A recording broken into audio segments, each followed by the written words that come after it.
سوال یہ ہے کہ گھر کے تمام لوگوں پر قربانی واجب ہے یا صرف گھر کے مکھیا پر؟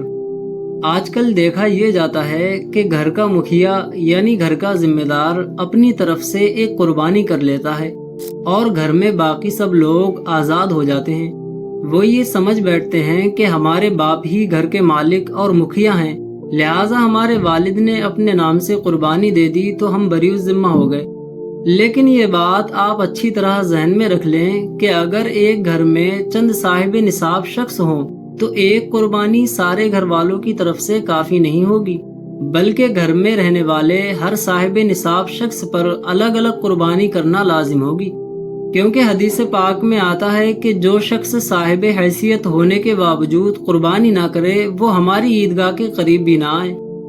اس حدیث سے ثابت ہوتا ہے کہ ہر صاحب نصاب پر اپنے نام سے قربانی کرنا واجب ہے۔ دوسری وجہ یہ بھی ہے کہ قربانی ایک عبادت ہے، لہٰذا دوسری عبادات جیسے نماز، روزہ، حج، زکوٰۃ کی طرح قربانی بھی ہر صاحب دولت کے ذمے الگ الگ واجب ہوگی۔ اس کے علاوہ رسول اللہ صلی اللہ علیہ وسلم کا عمل مبارک بھی یہ تھا کہ آپ صلی اللہ علیہ وسلم اپنی قربانی الگ فرمایا کرتے تھے اور ازواج مطہرات کی طرف سے الگ قربانی فرمایا کرتے تھے۔ چنانچہ اس سے بھی یہ پتہ چلتا ہے کہ ایک قربانی سارے گھر والوں کی طرف سے کافی نہیں ہے۔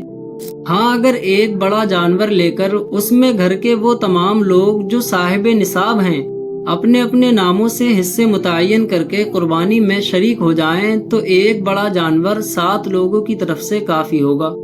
البتہ یہ ضروری ہوگا کہ ہر ایک کی طرف سے دی گئی رقم جانور کی قیمت کے 7ویں حصے سے کم نہ ہو۔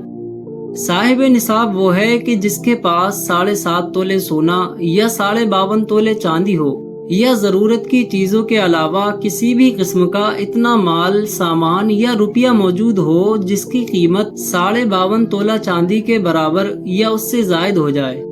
ویڈیو اچھی لگی ہو تو ویڈیو کو لائک اینڈ شیئر کریں اور اسی طرح معلوماتی ویڈیو دیکھنے کے لیے چینل کو سبسکرائب کریں۔